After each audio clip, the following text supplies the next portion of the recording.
There we go. I've started recording now, but if anybody feels like they want me to start recording, just let me know and I'll stop. So I will start by just doing some introductions around the Peaks and Plains team. And can I ask that we have all questions at the end after all presentations? Feel free to put your hand up or put it in the chat function at the bottom of your screen. That's just in case we don't get around to it. We can take it back later and put it on the website or share the communications with you after.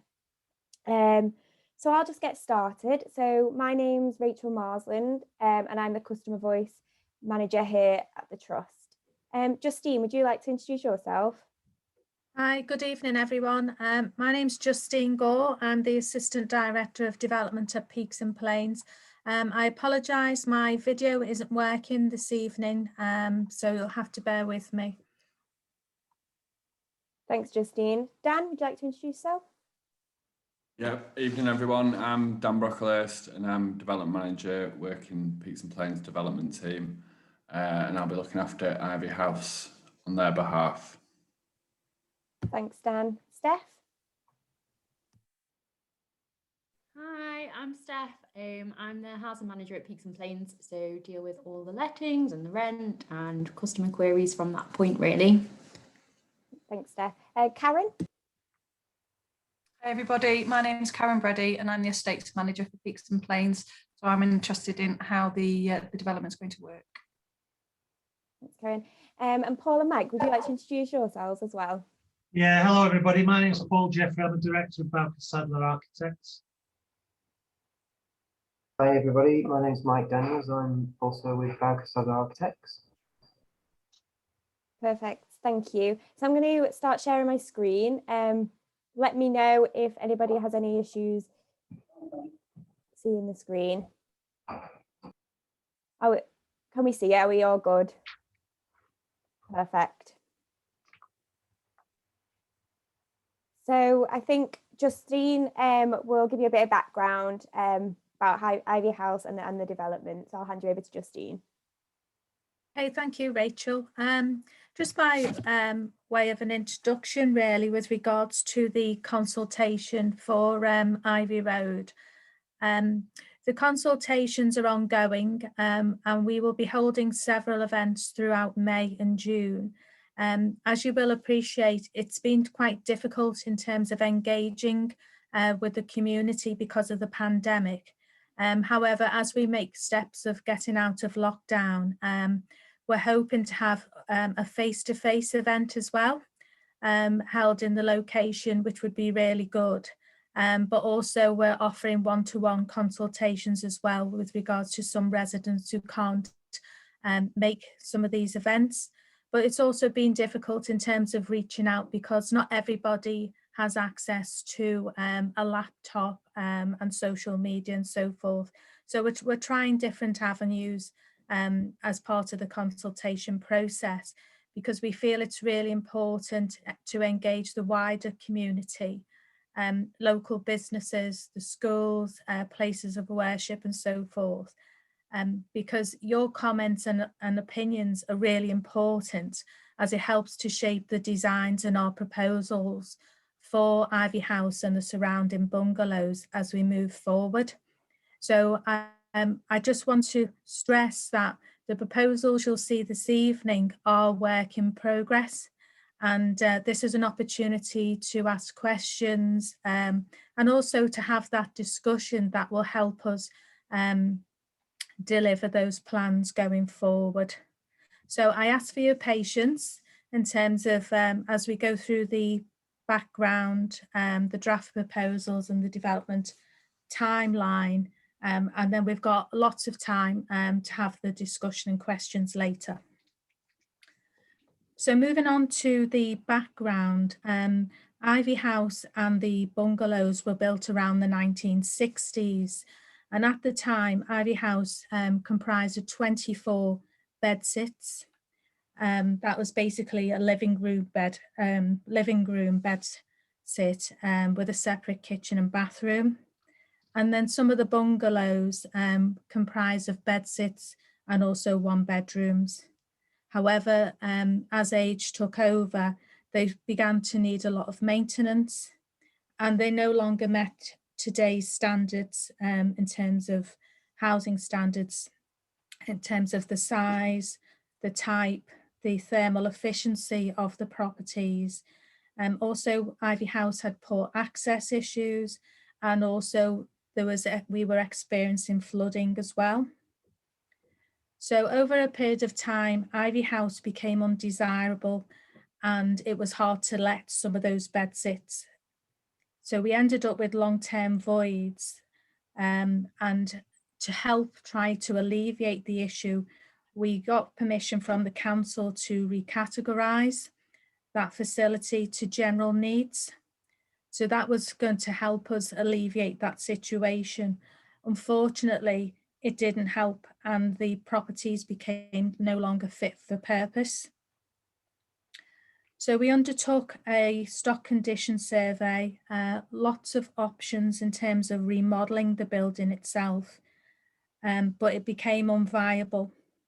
And as a result of that, we went out to consultation with the residents of Ivy Road and also the bungalows who were affected. And we discussed the options with the residents. And then going back in January 2020, the Peaks and Plains Board approved the decommission of Ivy House and some of the surrounding bungalows at Countess Road and Ivy Road. So the site basically was earmarked for redevelopment. So a housing package was put together for individual residents, and support was put in place to decant those residents elsewhere, and that was with the help of the council and also other registered providers with regards to that.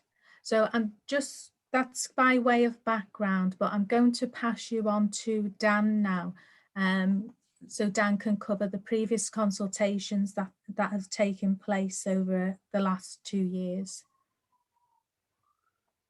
Thanks, Justine. So one of the major consultations we've done about the proposed redevelopment at Ivy House is we involved our challenge group, which is a group made up of our customers, and we shared some of our ideas for the scheme with them, which their feedback's actually been really vital in making some really key amendments. It's actually improved what we're going to show you later on. So yeah, that was a really beneficial meeting for us on the project.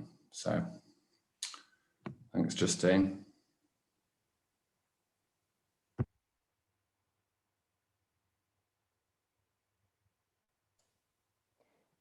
Thanks, Dan. Thanks, Justine. Paul and Mike, are you going to share your screen? I'm happy to stop sharing mine now if you're ready to present the plans. Yes, I'll do that now.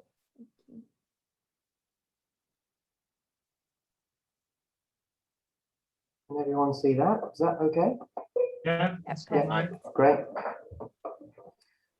Okay, yeah, we're just going to succinctly run through the latest proposals. That, as Justine said, these are not final proposals. They're kind of initial ideas and initial responses to the site.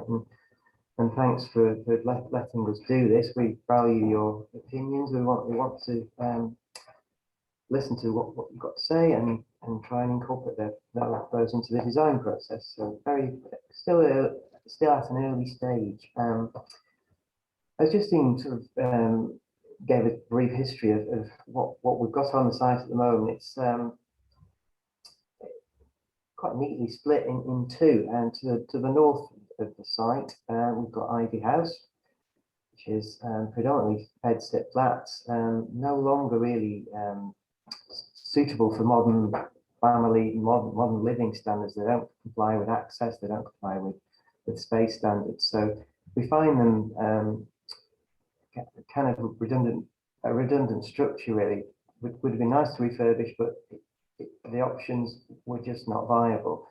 And the same is true really of the bungalows. They're bed sits, the space standards are of a different era really. So no longer suitable for modern, certainly modern family living. So the site is challenging, should we say, but we tried to look at those challenges as opportunities and try to take on board the kind of assets. I mean, we love the site. It's an exciting opportunity for us architecturally and to provide new homes and a new community. So the important part of the site we found contextually was the presence of Ivy Road, this east-west link, this very important east-west pedestrian link that links Countess Road and the houses to the west to Ivy Road, the kind of busy Ivy Road, the school predominantly, and the shops and the existing houses. That's one of the very important features of the site. The existing trees, we'd like to retain as many of those as we can. The levels are interesting. I mean, you've got something like a 4.8 metre fall between the northern end of the site and the Bransdale Way boundary of the site. And again, running east to west, you've got something like 3.5 metres from Countess Road down to Ivy Road. So yeah, it's got opportunity and things we can work with. I mean, the nice thing about that from Countess Road, you do get these long views across the site. You get views even out to the hills to Mac Forest, which is quite a delightful feature of the site. So just sort of trying to summarise the constraints, but it's some of the assets that and issues that we work with and try to turn those into opportunities. So we've got the existing levels to work with. We've got the existing trees, lovely mature bands of trees fronting Ivy Road and Bransdale Way that we're desperate to keep. We've got these quite a bit of infrastructure in the site. We found that there's a sewer that runs pretty much in the line of the east-west footpath that we have to maintain. We have to maintain easement to access that sewer, so that can't be built over. We've got this very important link, east-west footpath link, that we want to recognise the importance of, and we really want to make a feature of that, and we certainly want to retain the flow of pedestrians and cycles and route from north east to west. We want to respect the amenity of the surrounding properties, Ivy Road, but in particularly the western side where you have Countess Road with kind of some back gardens, some so that the houses that face the garages have a presence and an aspect to that part of the site at that very northern end, and we'd like to work with that and make that into a positive. The properties that front the site from Countess Road as well, that currently front the bungalows, we want to make that part of the site an asset, an overlook, piece of landscape that is active and yeah, is passive, enjoys passive surveillance and active frontage. Again, with this east-west footpath link, we want to make that active, but also face onto that with properties that provide this active frontage. So working with the geometry of the site, working with the shapes that we inherit, that very narrow bit at the top, it's a challenge, but we've tried to use that as an opportunity. So this is our latest proposal, which again is a sketch proposal at the moment, but you can see that the east-west footpath has been retained, but becomes a piece of landscape. It's a pedestrianised route that follows the falls of the site that becomes planted. It's a mixture of hard and soft landscape. Houses will front onto that route. Front doors, windows, kitchens, it becomes an active route. We're very keen on providing a very strong frontage to our Ivy Road with groups of what I've shown there as semi-detached houses. Each will have a front door, an entrance, a presence on Ivy Road. The same is true with Bransdale Way. We see the opportunity to, one, provide a strong kind of corner to Bransdale Way and Ivy Road with a pair of houses on that southwest corner, but wrap around Bransdale Way and provide frontage to Bransdale Way with properties that face onto that road. Unfortunately, to do that, we probably have to take 1 or 2 trees out, but we're very keen to retain as many trees as possible. You can see on that plan, there's the frontage and mature trees are kept to all the frontages. On the western side, again, trying to minimise infrastructure as well, trying to minimise road infrastructure. So providing properties that front onto the western side and provide active frontage to that side, all the way along, really, all the way along that western edge. We're showing at this top end, at the northern end, where we have, we've actually preempted, we've chatted to some of the residents here on a site visit, and they expressed the fact that they do use this well, the space in the garages as parking. So we're keen to occupy that space with a bungalow. We've shown those two darker footprints are bungalows, but we will provide some parking there for the 7 properties on Countess Road that back onto that space. Still access from Countess Road. So that's the basics of the layout.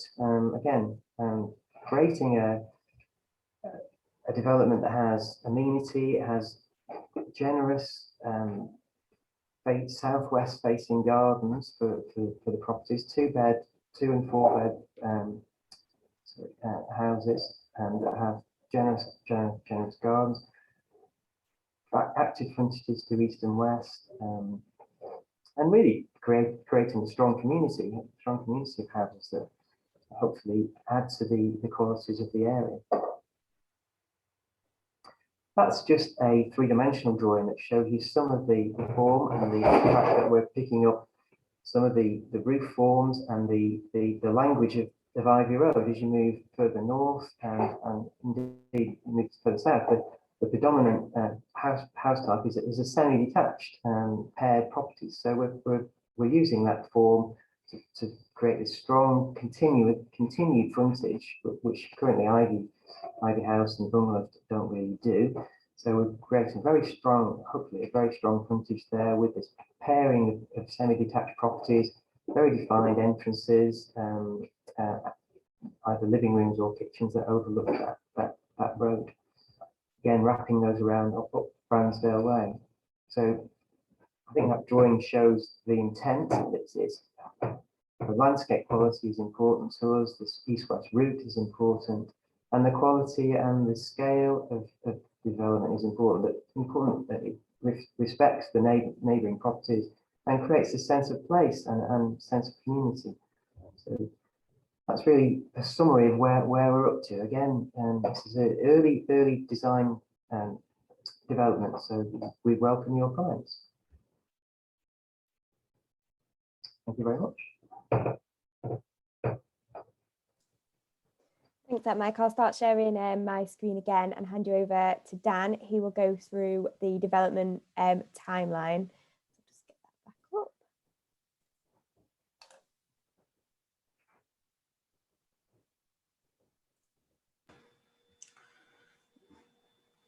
Thanks, Rachel. Try and get out some. So the immediate 2 important things that we need to consider, and we're going to do urgently as quickly as we can, is obviously decommission and demolish the existing Ivy House and the adjacent bungalows, which we're hoping to have complete by September of this year. And as part of that contract, we're going to actually securely fence both sections of the site off, so the Ivy House side and the bungalow side with a 8-foot high timber hoarding that prevents access onto the cleared site, and we're going to remove all the spoil from the demolition from the site, and we'll retain the footpath being open all the way through the site after the demolition is complete. So that's one key sort of target for the trust, but also obviously we'd like to submit a full planning application, which obviously we need to factor in your guys' comments on what we've presented to you today, develop the designs further, and also have what you call a pre-application meeting with Cheshire East. So we're hoping to submit a planning application at some point in most likely August of this year. So we've got time to factor in everyone's comments and other stakeholders we're going to talk to. And really then the redevelopment will follow on from that once we receive planning permission for this scheme. So that's what we're kind of looking at for the rest of this year. That's what we'll be working on. So thanks, Rachel. Thanks for that, Dan. So I think we want to open it up now to any questions that anybody might have. So best way probably is if we raise hands or put it in the chat box and we can pick it up from there. Any questions asked tonight, we will update on our website, so you'll find a summary there. So I'll stop sharing my screen and start answering any questions. Mark, do you have your hand up? Yeah, hello. Yeah, thank you for the presentation. I'm the head teacher of the school opposite. So you say the demolition, you aim to have it complete by September. And if so, when will it start? Will it happen during the school holidays? We're obviously hoping, Mark, to have it started as soon as we can. We've still got some services to disconnect to the building, and we've got to get some approvals in place from Cheshire East, but I think we appreciate you being over the road, so we would rather get it done between the July and September closure if we can. Okay, yeah, that would be ideal. Yeah, we've still got a few. We're out to tender on the demolition contract at the moment, so hopefully we can get that all sorted so it doesn't affect you too much. Okay, great. And keep in touch with you though about what we're doing, Mark. In terms, yes, please do. If will it have any impact on sort of traffic in the morning and sort of end of school times? It's busy as it is. I'm just worried about adding to that. Are you referring to when we're doing the demolition, or? Yeah, initially, yes. Yeah. Well, I'd envisage that the contractor would use the rear of the site anyway as access, because they wouldn't want to be opposite your school entrance. And they'd have to work around, if we're working on it during school times, they'd have to minimise sort of plant deliveries and large vehicles coming and going during school hours. We'd deal with them on that before they even started. Okay. Yeah. Can I just add to that, Mark? We will, the contractor and demolition contractor will have to put forward a traffic management plan, which will be approved by Cheshire East and Highways. So that will also form part of the consultation process with local businesses and residents.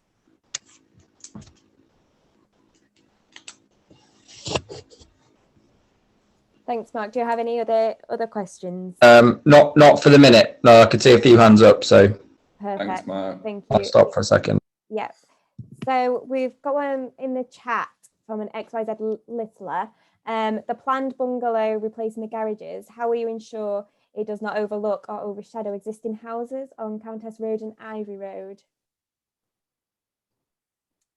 Dan, would you like to pick that one up? It's probably best if Paul, could you pick that one up maybe? In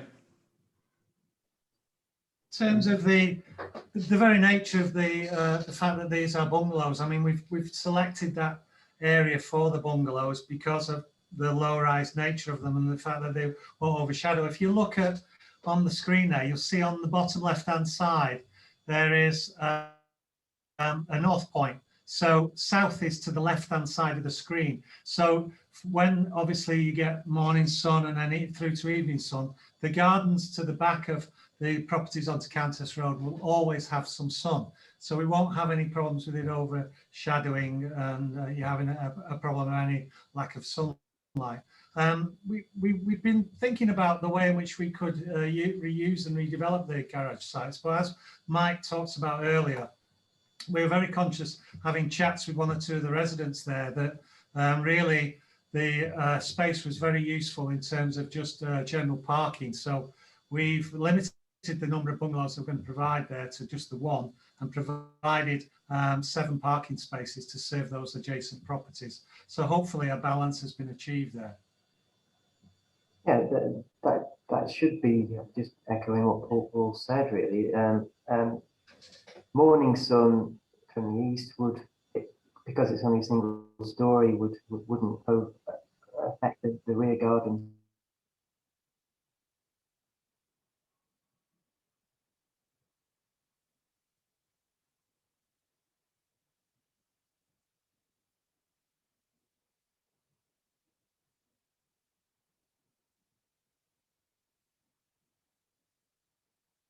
Bungalow, it sits lower anyway, I think, to the garden on Ivy Road. So I don't really see that being a problem. The low rise, the single story, obviously being a bungalow. So I think that would be okay. You wouldn't suffer any negative overshadowing.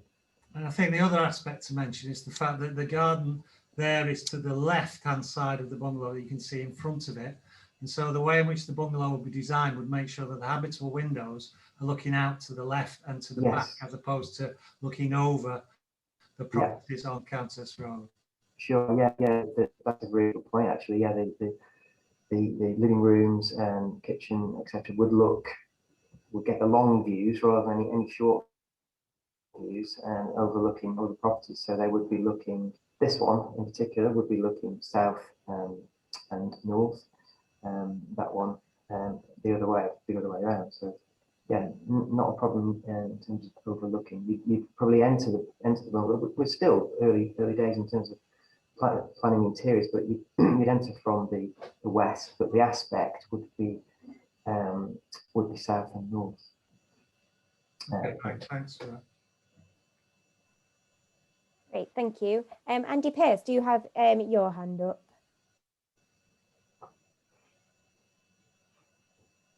Yeah. Sorry, I can't see. So, but basically, I've got a number of questions. Sorry. All right. We haven't had any prior consultation because our property is actually on the small mews, which is just off Ivy Road, Box Tree Mews. So really just a few things in terms of the demolition phase. Will obviously the concern is over the noise created from the demolition, also the dust in the atmosphere, and that scattering to residents, etc's properties. Also, once the development is complete, I can't quite tell from the drawings how big the drives are for the properties that are going facing onto Ivy Road, because parking is already a big issue around school, and to add houses with drives for only one car will end up in problems, because even if there's double yellow lines outside the development, they will just park on neighbouring roads and it causes problems. Yeah, and sorry. sorry. And lastly, I think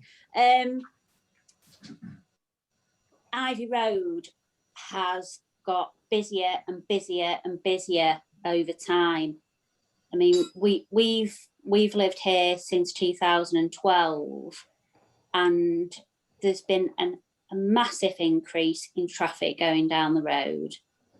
And to be honest with you, with the flats as they are now, obviously they're not going to be there, but there is quite a sound resonance that sort of echoes off those buildings, because they're sort of very blocky. Obviously this will be mitigated by your design, but what are, you know, has there been sort of sound, you know, resonating sounds considered?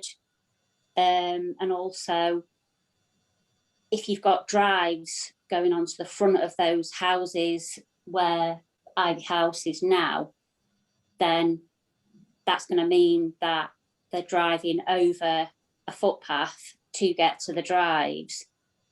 And with the school opposite, you know, that could cause a danger.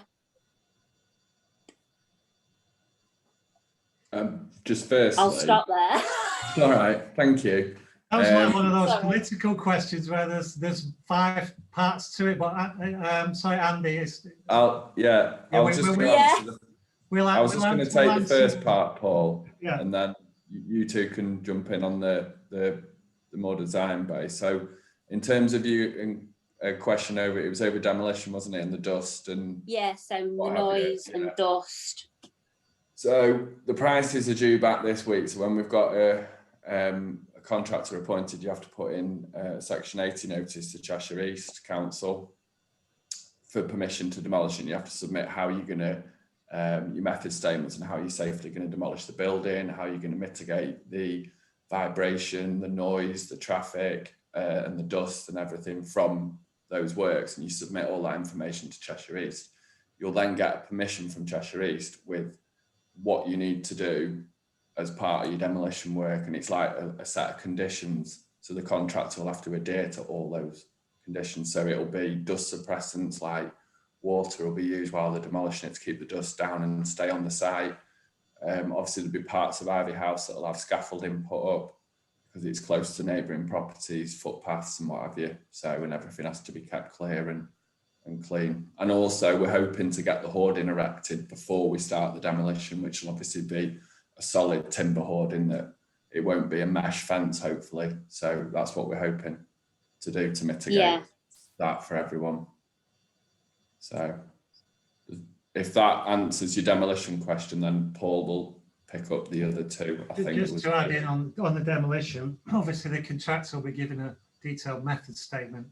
In addition to what Cheshire East will command of the scheme, we'll look at the immediate environment that it's in, and we'll be looking at things like sheeting up, scaffolding where we think it's appropriate to keep the dust down, as you say.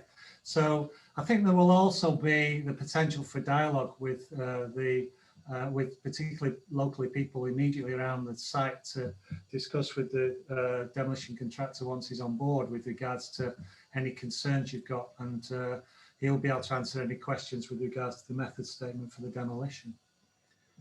With regards to the parking, each space, house that you've got there has got 2 parking spaces on it.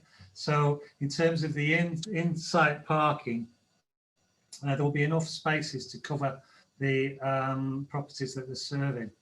And also to the left of the site there, Mike, if you want to show where we've got this existing access, which we're using, so cars would come in off there, and then there would be parking bays to each one of the parking spaces. So we've considered plenty of parking within the site to serve the properties that would be proposed. And so Are they 2-bed? There's a mixture of 2-bed and 3-bed. Yeah. Yes, the purple ones, they're 3 beds, and the lighter blue ones are 2-bed. Each one has got 200% part of it got 2 spaces per house, basically. So yeah, the ones closest to you, they have two spaces adjacent to the house, off Ivy Road, pretty much like like your neighbours, like the other properties that face Ivy Road. This pair of semis is accessed via a drive and has 2 spaces outside. This one is accessed by the same drive, 2 spaces down the side, and so on. There's one point of access here, which is, I know it says a line, but it's in the position of the existing. It's just has a slightly widened access.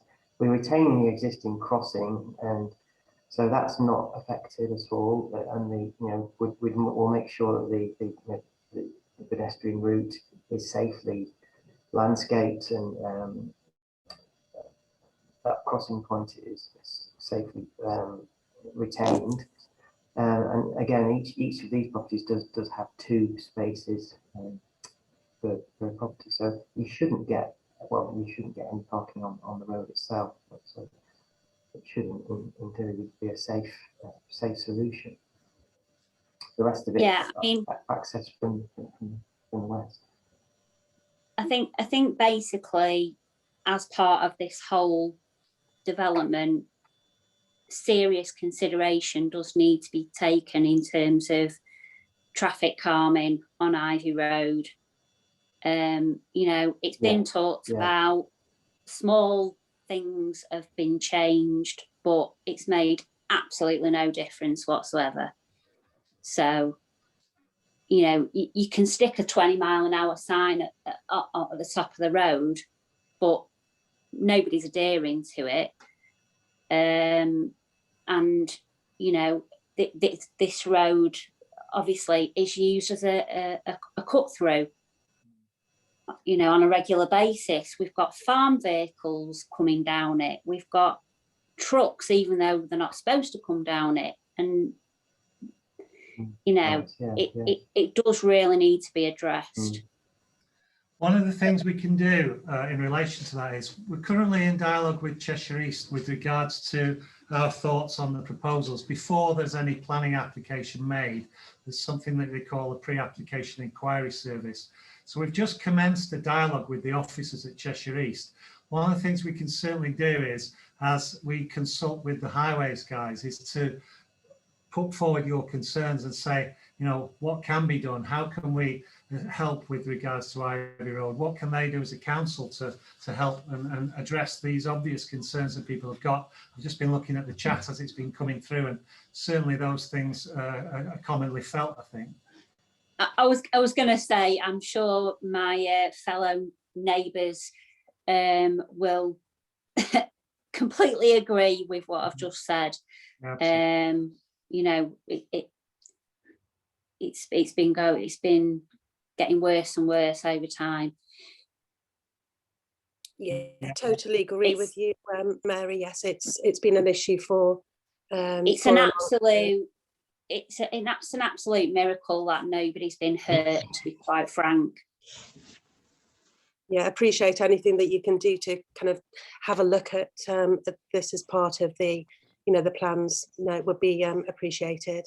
Certainly, I mean, part of the thing is communicating with the highways, and if there is a strength of feeling in the community about it, then obviously that helps, because we can say, well, we've had the community consultation, talk to people, and they're really concerned about Ivy Road. So what can you do as a council to assist with this?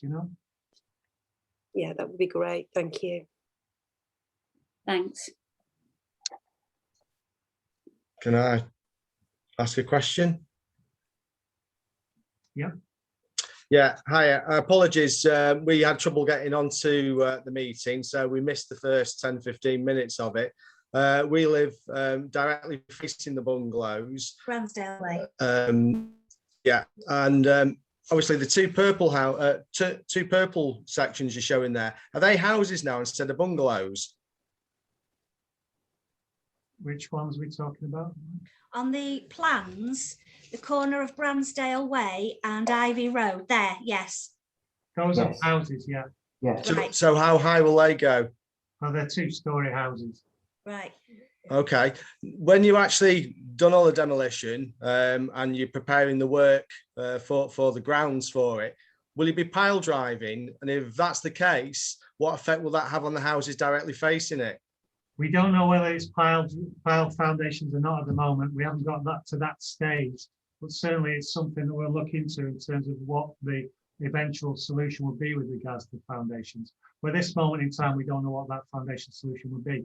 We hope and suspect they will be simple, shallow strip footings, but certainly if there is a pile foundation solution required, it'll be done in such a way that there wasn't any vibration emanating from them. Right. Because the concern is that we're talking that the lady Andy was saying about the lorries coming down. They come down at such a pace because we live literally opposite Bransdale Way with the 3 sort of link detached there. Yeah. Our house actually shakes sometimes when there's heavy vehicles going by. So the concern is that obviously, what's it going to be like when you've got all the heavy goods going into this area? What effect is it going to have on our houses and foundations and things? I mean, in terms of going back to the point about the foundation solution, there are various ways and means that you can do it, even if it was a pile foundation solution. There are different types of pile foundations to use. But as I say, I think at this stage, we envisage that won't be necessary. But if it was, we would make sure there wasn't a problem in terms of the vibration.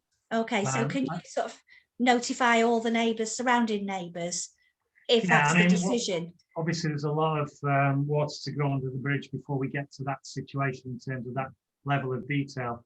We're just at the very beginning at the moment in terms of the designs and how these are on site and how they may change, subject to consultation with you guys, but also with the planners.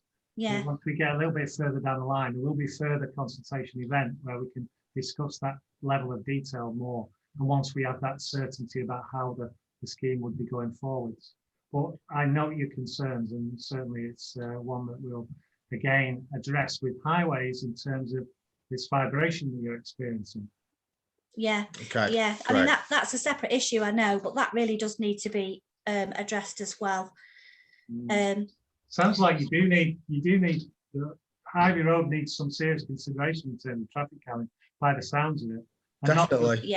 Not just speed bumps by the sounds of it, because they can make things It really does. Yeah, really it's just does, horrendous. Even now, when a lorry goes past, yeah, the house vibrates. Yeah, and as you say, there's farm traffic going up and down now as well. Yeah, which it's a road, and it's people live here. It's not a main road. It's not access. It's a cut through, like you've just said before.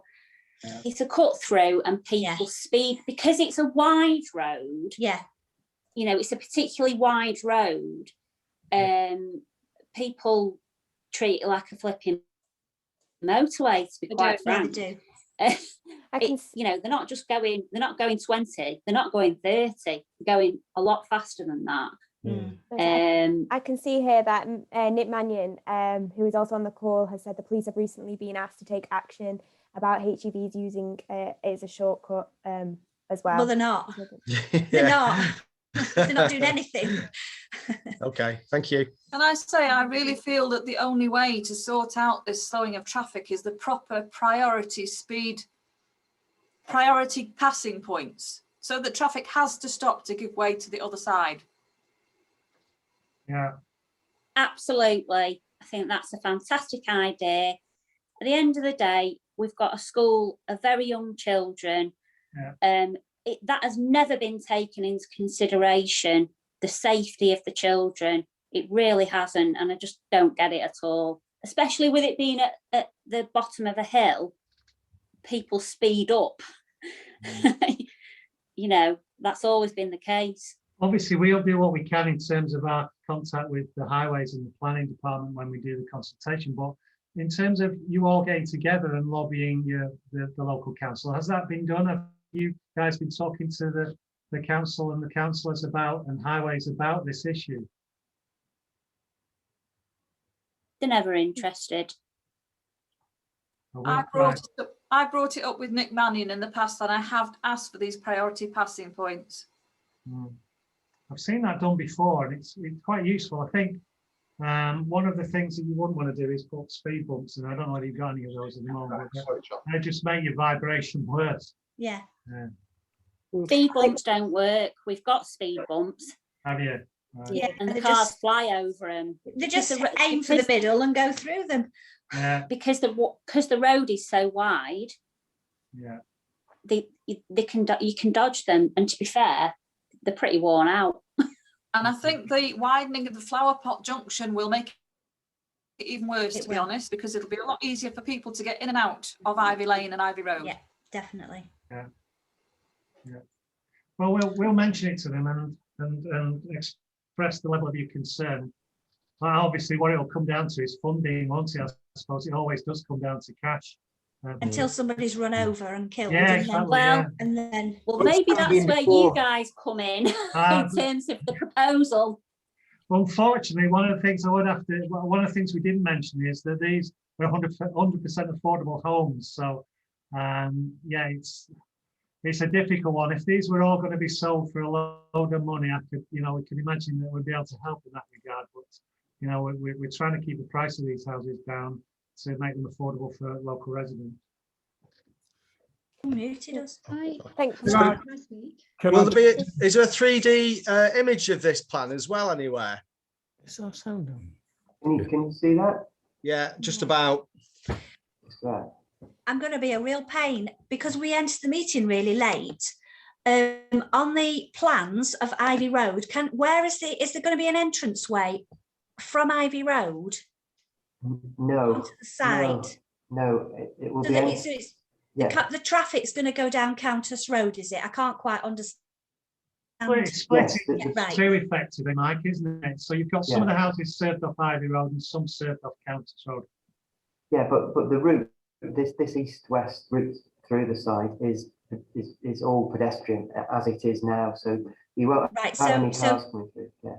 Right. Okay. Thanks. I just couldn't work that out. Yeah. So it becomes a landscaped route, planting a footpath and cycleway, etc. So enhanced with trees and houses facing onto it, and then the vehicle access is from Countess Road. So the poor residents of Countess Road are going to have a lot more traffic going down there, aren't they? Yeah. Yeah. Yeah, they will. Well, most of the properties are served from either Bransdale or Ivy, or it's a mixture really. So it's distributed fairly evenly. So it's not all from the north from Countess. So. I just ask, there's always been a set building line on various roads for all the properties, and I noticed that 2 houses at the top are well forward of the original building lines on Ivy Road. Oh yeah. Yeah. Oh, where is the existing building line on the existing block of Ivy, Mike? Is it forwards? Yeah, it is forward of that, but Ivy House. I mean, Ivy does.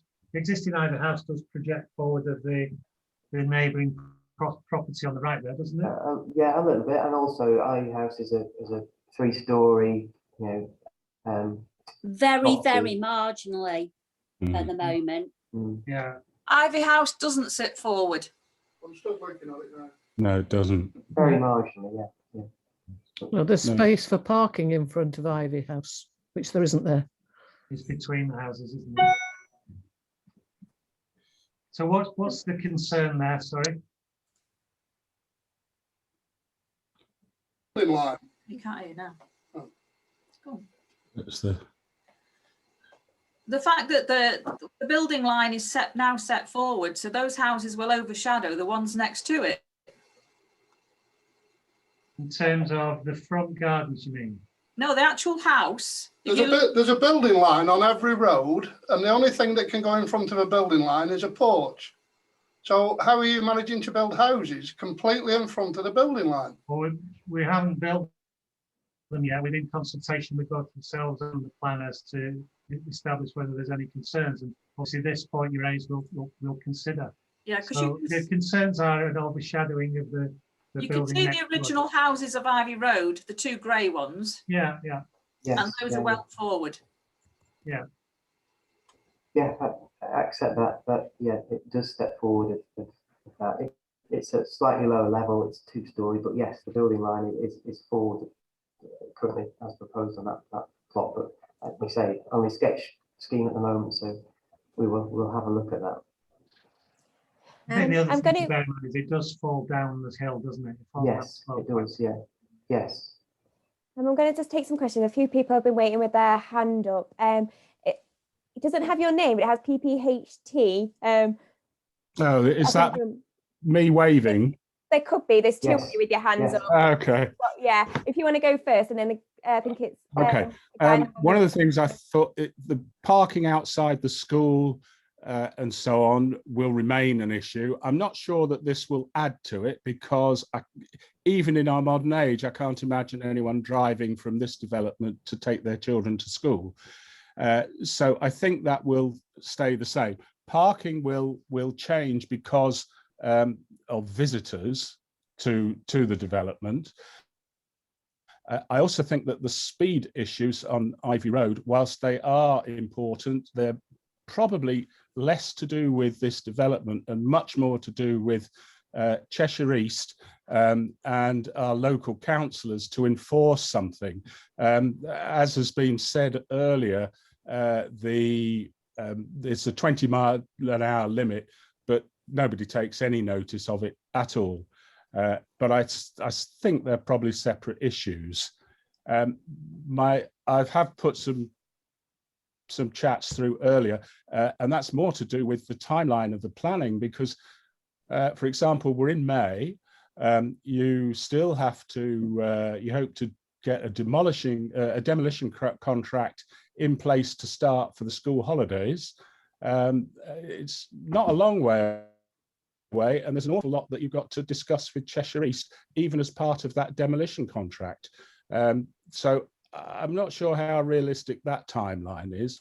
The other thing is, if you're at such an early stage in terms of design and so on and so forth, and a planning application, how long realistically do you expect the whole area to be surrounded by hoarding before you actually start anything?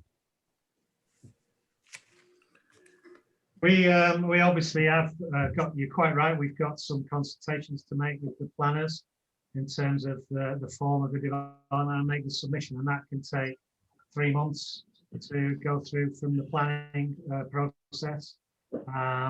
Obviously, in terms of the demolitions, there is still some negotiations to be had with the local authority on that side of things. So we are hopefully going to complete those fairly quickly, but yeah, we're in the hands, as you suggest, of the planning department in terms of how they can turn things around as quickly as possible.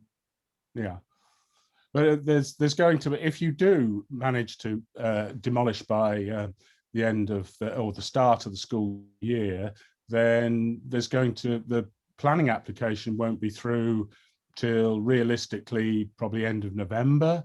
If it's 3 months from August, it's what, September, October, November.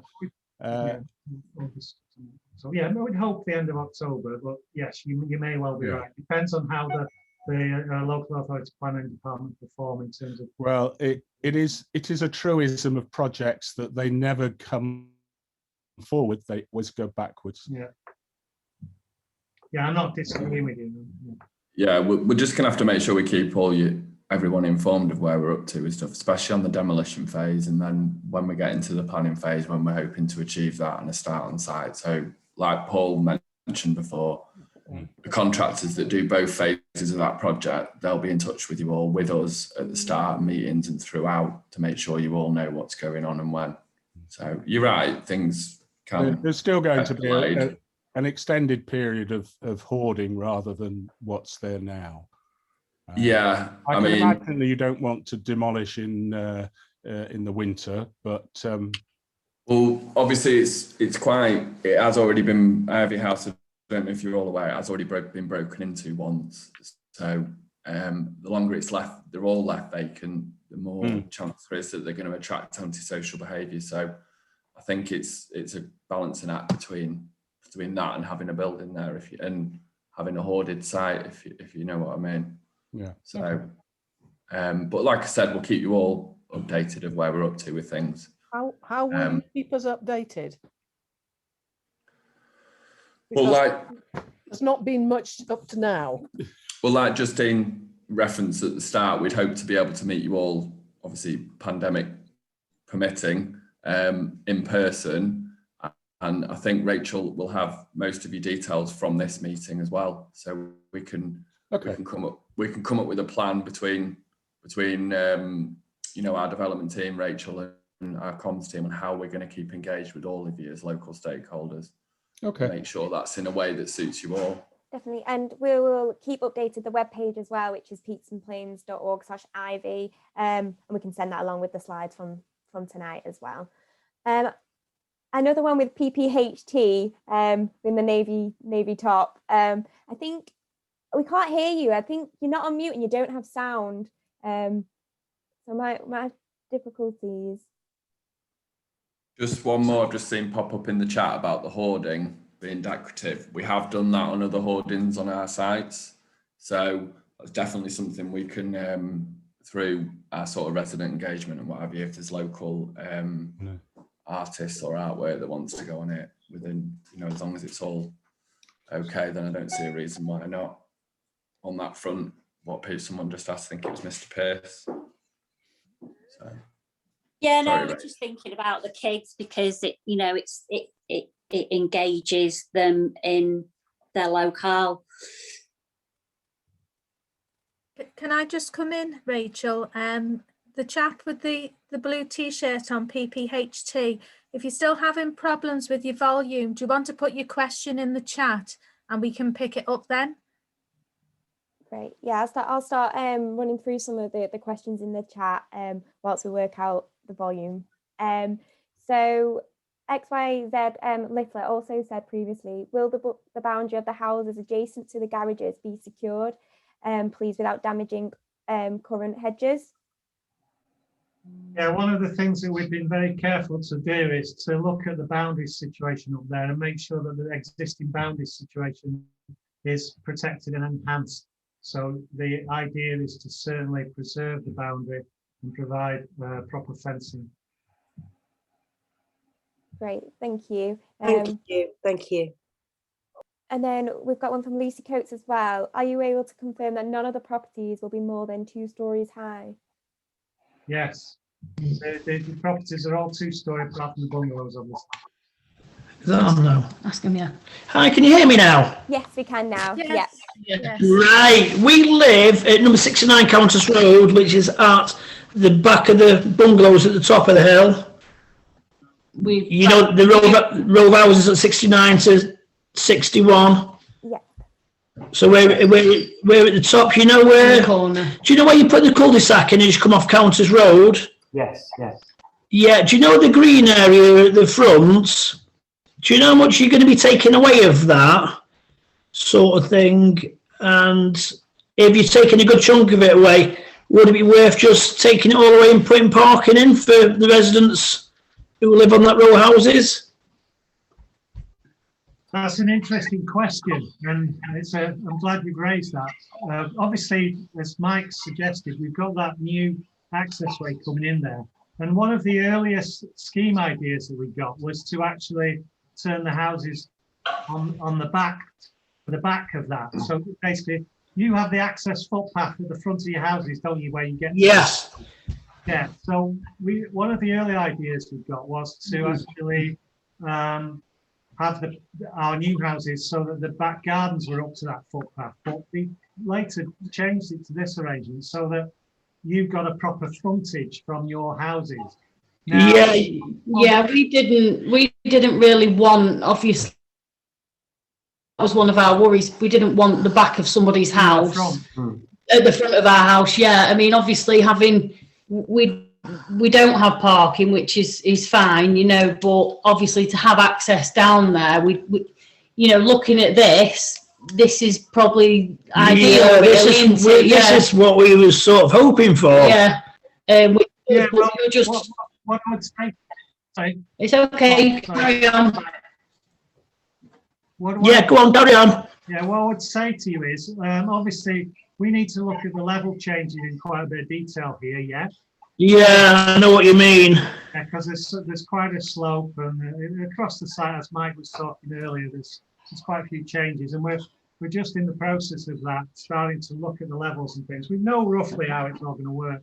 But Yeah, because would you have, if you was to put a road in the way you was then, you'd have to put a retainer in anyway, wouldn't you? The way it's stepped up. Possibly not, actually. yeah, Mike, do you want to just talk about Yeah, that? possibly not, because can you see my cursor now? I can, yeah. Yeah. So that's your footpath outside your Yeah, front yeah. gate. This strip of green would be a planted embankment, really, and it would be on a very shallow slope. So we've accounted for about a metre worth of level change there, over 3 metres. Yeah. Going. So it's a planted embankment. So this bit of green, it's going to be like 3 metres width, sort of thing. Yeah, and it'll fall about a metre. So yeah, it's a slope, really. The thing is, it's 3 metres isn't much, so really it'd probably be worth getting rid of that and having the parking so it run up, and then everybody on that road would be pretty happy because they get parking at the front of the house. Everybody on that row parks in that little cul-de-sac to the end of the houses where the row is. That's our parking. If you go up a little bit, right? Yeah. That's our parking. I mean, we currently at the moment we park on Bransdale because we're at the end. And is that something all of you guys feel strongly about up there? I think, yeah, it is. Yeah, I mean, our neighbour next door, she's lived here about 17 years. We've been here 11, 12 years nearly. Like I say, we use Bransdale as access now. And I mean, really, you know, the houses that are built in front of ours going down Bransdale, yeah. Will they have access to the front of their houses from Bransdale? Not the ones, not the Which, blue ones. Not the top ones. Which is where's the front of the house? Is it down the cul-de-sac? Yeah. Yeah, so those So four. their back gardens back off onto Bransdale. Yeah. And then the ones lower down are access from Bransdale. So Yeah. You see, if everyone had to have parking at the front of the house on this row at the top of his house, everyone would be happy with that. This has turned out pretty good. Well, I'll tell you what we'll do. We'll look at that. Because what we're going to do is look at the changes in level across there, and I'll say in a bit more detail. Yeah, you see, we got told when we had our house valued that if we had parking at the front, you'd get a value on your house. So it's win-win for everyone. And yeah, I mean, I agree. I mean, you certainly don't want someone's back garden on. No, that was one of the drivers for. Yeah, we wanted a proper street there. You've got like you said at the beginning, we have really nice views from the top of our windows all the way across the hills. So what we didn't want was some houses just being built, you know, a row of them, yeah, like the bungalows, but higher, and it just completely cuts off our view. Which, you know, it's nice having the view, but this is obviously this works out a lot better. Yeah, because you've got because those houses sit further down the hill, don't they? Yeah. So they're significantly further down and will be lower. So, that's brilliant. Yeah. Yeah, we was hoping for this, so it's turned out pretty good. Okay, just want some parking now. Yeah. As for the traffic at the front of Ivy Road, I mean, obviously it's a busy road, but there's more cars on the road these days. That's not your issue, is it? At the end of the day. And it's a school at the end of the day. It's going to have its busy times, isn't it? It's you know, it is busy between school runs, but that's what I would say is if we can help and raise awareness and mention it to the highways people when we do the as I said to the other residents earlier, we'll certainly do that. I mean, the thing is, though, traffic is bad around any school, isn't it? Because that's true. It's just a fact, isn't it? You know, the only way they're going to stop this issue if they put average speed cameras up on Ivy Road, and it'll totally stop it 100%. That's the only way you're going to do it, because people do go fast and no one adheres to any of the speed limits. No, I mean they've had one of the speed things added on Chiltern Avenue, haven't they, as you go down, I think. No, they haven't. No, where is it? At the top of Ivy Road. Where is it, Pete? Top of Ivy Lane? Ivy Lane, yeah. but also my brother lives on Chiltern Avenue, and I walk down that way with the dog, and that people speed down that road like it's just awful. Ivy Lane is bad as well, and it is worrying sometimes with the kids at school. But you know, for the volume of traffic, there's a school there, so it is going to be busy at certain times of the day, isn't it? Yes, as some of the other residents have said, it's not necessarily the school, it's the other traffic as well that's going down the road. So, you know, I'm not a traffic engineer, and I certainly can't promise anything, but I did like the idea, and it may not be feasible, and it may be cost, or it may be, you know, the road engineering side of it, but I did like the idea of narrowing it down and people having to stop to let others come past. That sometimes works. Yeah. You know, we'll just put this discussion that we're having to them so that they're aware of it and make suggestions. Yeah, that's all we've got to say, really. I mean, obviously, regards to building and things like that, these things take time, don't they? And we will be having another session with you guys once we get further, bit more detail down the road, and we get some more fixed ideas and solutions. So before we commit to the planning, we'll be talking to you again. Yeah, that's great. Thank you. I'm on mute. That's always a classic, isn't it? I'm just going to refer back to the chat and ask some of these questions. We've got Diane here who says she lives on Ivy Road in a bungalow. The garage is at the back of our garden, backs onto our hedge. What do you plan to replace the garages with? If it's a bungalow, how high will it be? It's a bungalow with a shallow peaked roof. Exactly what the height is, I couldn't tell you at this moment in time, but obviously as we develop the designs, we'll be able to give you more information. What I can certainly confirm to you is that when the garages are removed, there will be a proper and new fence provided, securing the boundary.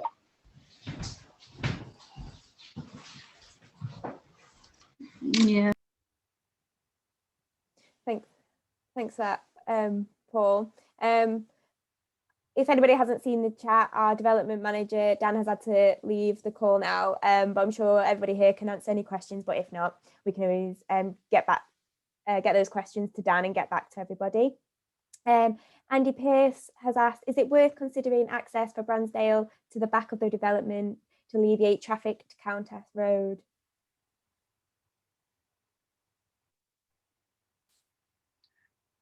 Yeah, sorry. So looking at coming off Bransdale Way with some of the access, is that what's suggested? If that's what's suggested, we have considered that in the past. One of the problems we've got as you get up there, we talked about the changes in level and the slopes and things on the site, and we need to look at the detailed levels. But I think there was a problem with the levels at that point, getting an adopted road in. But we will have a look at that, and we'll bear that in mind from the comments you made. The other issue to bear in mind, not that it doesn't affect me. I was just thinking more of the Countess Road people, really. The traffic coming in and out of that all the time, especially if it's a narrow road. So what we tried to do, as Mike was suggesting earlier, is to split the development in terms of the access for the cars and how the development is served. So it isn't all off Countess Road, it's not all off Ivy Road. So we've done the best we can in terms of splitting that. Yeah.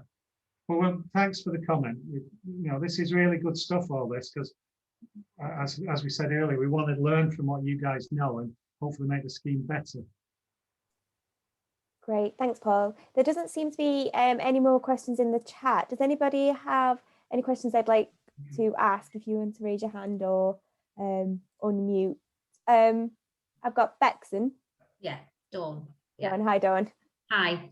I live at 47 Countess Road, and my boundary, I have a boundary with Ivy House Garden, and I just wonder what's going to be happening there. Because sorry. I live at 47 Countess Road, and my back garden, I share the boundary fence with Ivy House Garden, and I just wonder what's going to happen because the passageway is not in between. I actually have the share a boundary.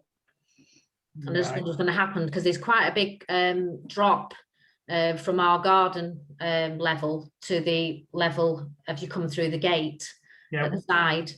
One of the things that we're definitely going to make sure, and we've been looking into this in terms of access to the backs of all those properties, maintaining that access.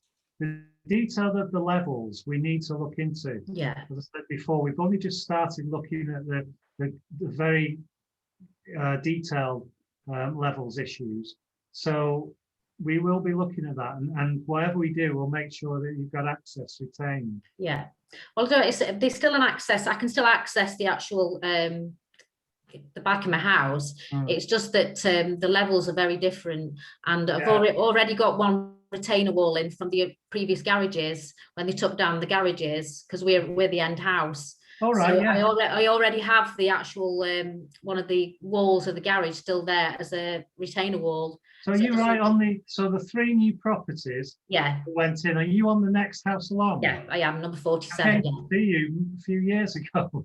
Yeah, yes. So yeah, I know exactly what you're talking about. Yeah. Well, good point. I'll make a note of that, and when we're looking at the details, we'll make sure that you've not got a problem. Right, and also as well, what is the brown? Is it the brown at the back? Not the brown, the grey. Is that like a road that's going to run at the back of the Ivy house? Is that going to be a little road, and an access road?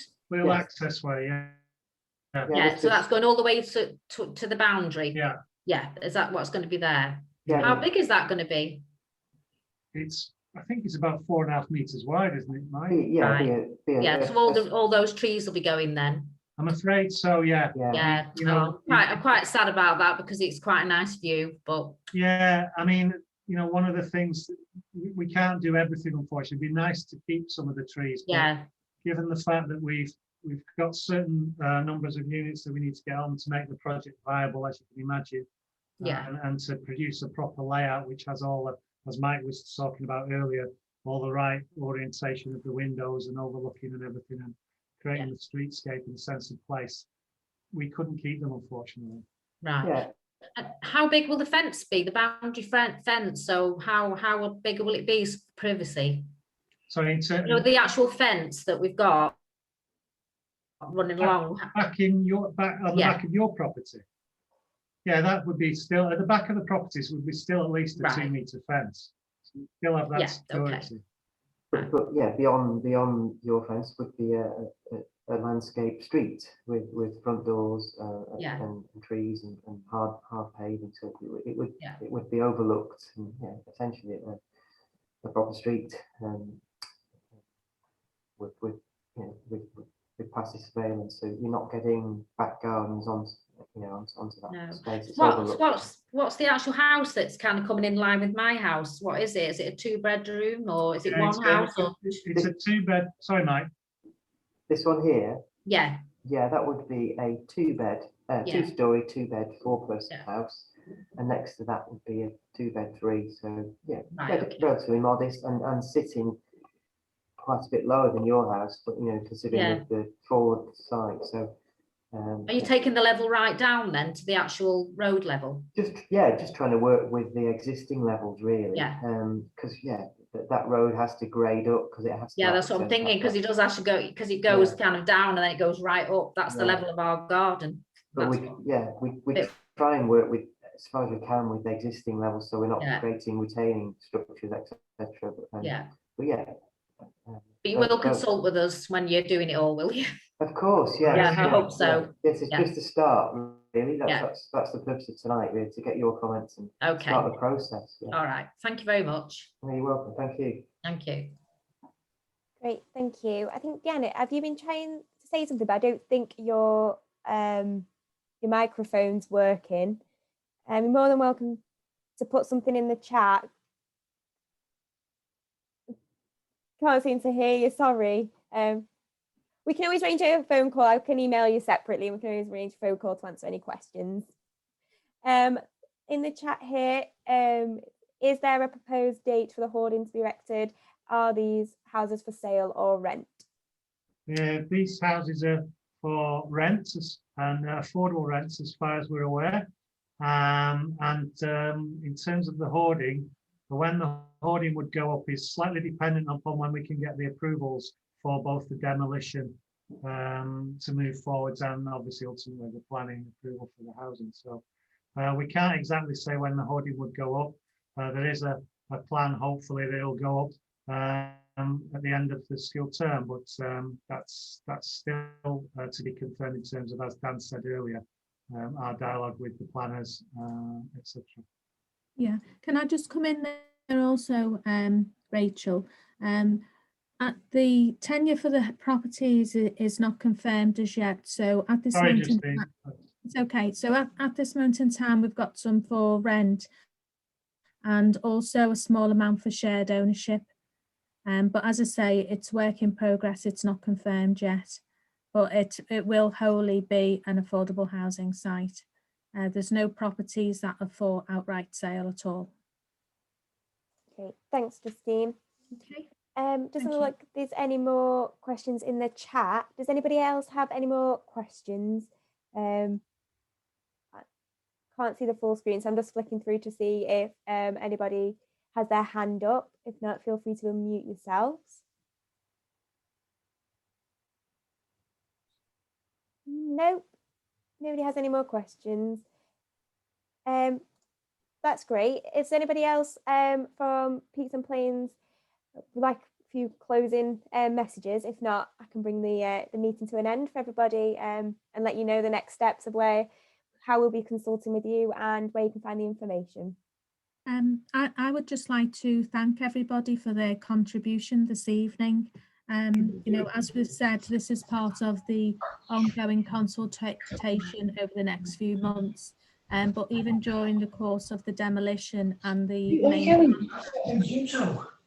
we will continue to consult with the residents and the wider community. It's been really useful listening to the discussion this evening, and there's lots for us to take away. And also we will speak to the local councillors and planners and highways department with regards to your concerns regarding the traffic in the area and Ivy Road, and lobby on your behalf with regards to traffic calming measures to see if something can be done. So I'd just like to thank everybody who's attended, and also thank you very much for your patience. I know we've had some difficulty in getting round to everyone, but I'm pleased we have done so, and everyone's had an opportunity to air some of their concerns as well. So thank you. Great, thanks, Justine. Deanne, have I noticed that you've come back in? Can you hear me? You can, yes, can hear you now. Yes. I've gone in through my own way rather than the link, so it seems to be working better. No, I was just you know, living on 60 Ivy Road in a bungalow, and the garages behind seem there's a very small space behind. It doesn't look big enough to build any properties.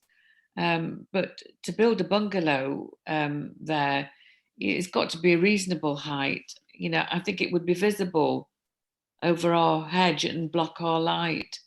So where is that? Deanne, is it? Yeah, Deanne, yes. So can we go back to the site plan, Mike? Can you share that? So where is your house on Ivy Road? We're on, we're back onto, it's 60 Ivy Road. It's a bungalow. It's probably the furthest point to the right. All right. But it's a bungalow, and it looks like you're backing onto the car parking area, Deanne. Yeah, there are garages there as well. In front of the. A couple of things you need to look at, Deanne, in relation to that is that again, when we've cited, I don't know whether you missed it earlier, but when we cited that bungalow there, we've thought about the orientation of the sun and where south is, so that we maintain the gardens either side of it, those on Countess Road and those on Ivy Road, always get some sun. So I don't think there's a problem with overshadowing at all, and especially considering it is a bungalow, which will be relatively shallow in terms of its roof pitch and its ridge height.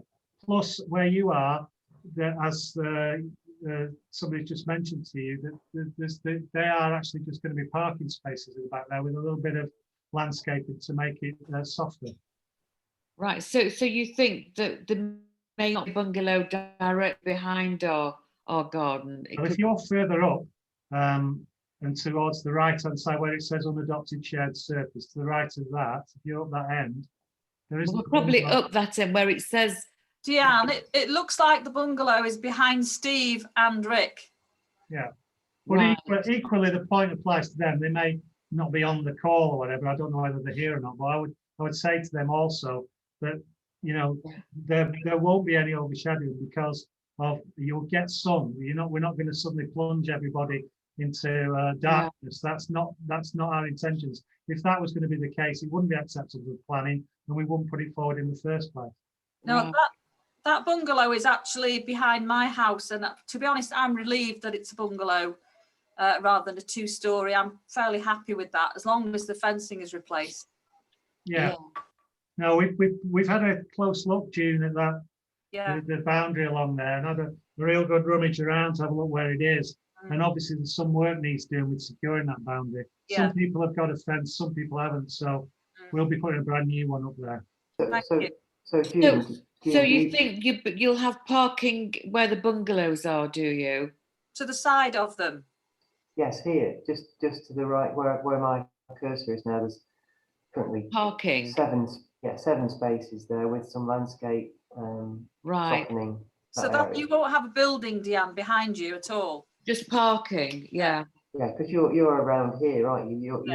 You've got a double fronted bungalow. Yeah, so you're pretty much there with a long garden, and that would be just parking spaces. So you won't get any overshadowing. And because sunbathing is my most important thing. Okay, right. Well, you should get the most important thing. The only thing. You're gonna get, We've got a sparsity of that at the moment, Deanne. Oh, I know, and I have to keep nipping out in between snow showers.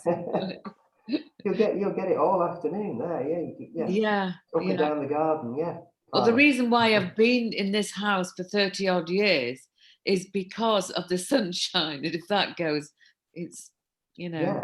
I guess you're gonna get it lunchtime all afternoon. Yeah, but being serious though, the traffic is horrendous. Cars want to add to other people's, and they just go shooting up and down that hill, and there's just heavy traffic. So that's just to echo what Justine said earlier, Deanna. Yes, we're gonna do what we can for you. Yeah. Lobbying the highways, and when we meet with them, because we will be having consultations with each one of the planning consultees, which will include highways. Yeah. Okay. Yes, I'm happy with the parking anyway. Great. Thanks. Hello, can I have another quick question? Yeah, of course you can. Do you know, I live at the end of Countess Road, and do you know the house which is closest to me at the top, that one? Yep. That seems to come right all the way across to the side of my porch, and that totally blocks out our view of the hills. Can that be stepped back by a couple of metres towards Bransdale? This corner here, if you run it level up with where our house is, it runs right to the side of our porch, you see, and then that totally blocks out our view of the hills. What we can do is we can see where on some of the other blocks we've stepped it back a little bit. Yeah. See the two there. Yeah.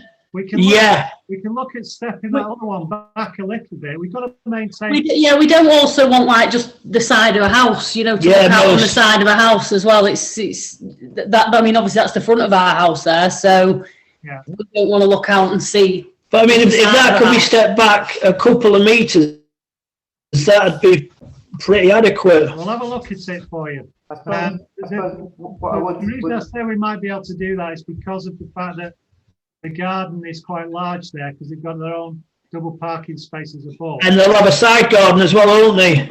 Yeah, so that might be possible, but we'll have to look at the size of the garden, and we'll also need to make sure that we don't infringe on the trees that are off site and they're protection areas. I mean, those trees really could do with halving, because lime trees will get up to a good 80 foot, and in time they're going to get a bit big, and those gardens are going to get no light in there. Those trees need to be maintained.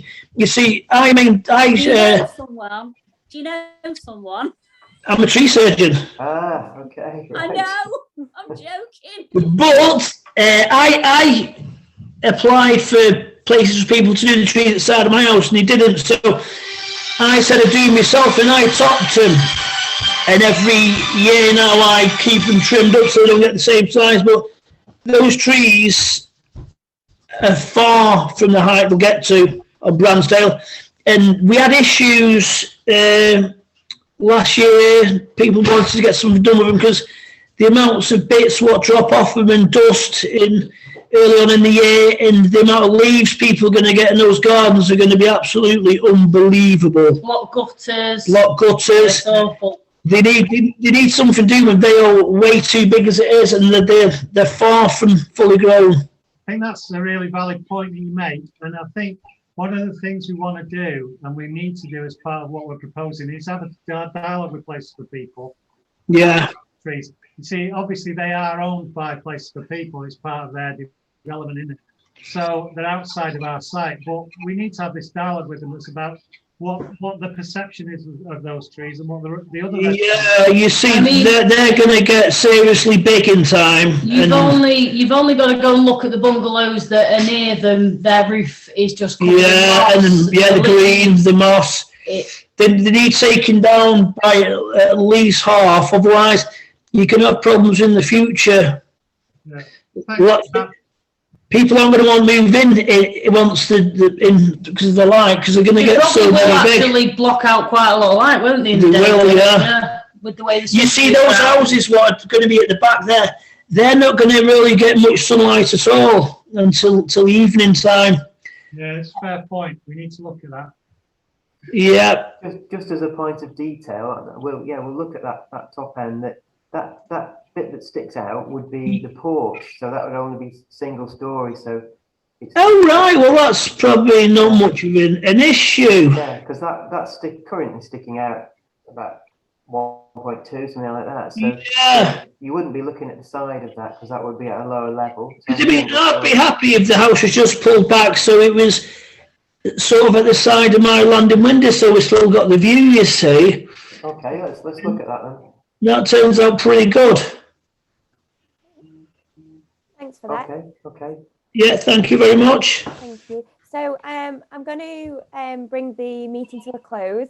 But yes, Andy, you will have access to the recording. I'll put it online. So that's peaksandplains.org/ivy. And it'll be on there available for everyone to see as well. And also using the Get Involved email. If you have any other questions you might think of tonight or tomorrow, send them over and I'll redirect them to the team. But again, just want to say thank you all for coming. And hopefully you see you at the next one when we start to plan that. Thanks very much. Thanks everyone. Thank you, everybody. Bye. Bye now. Bye.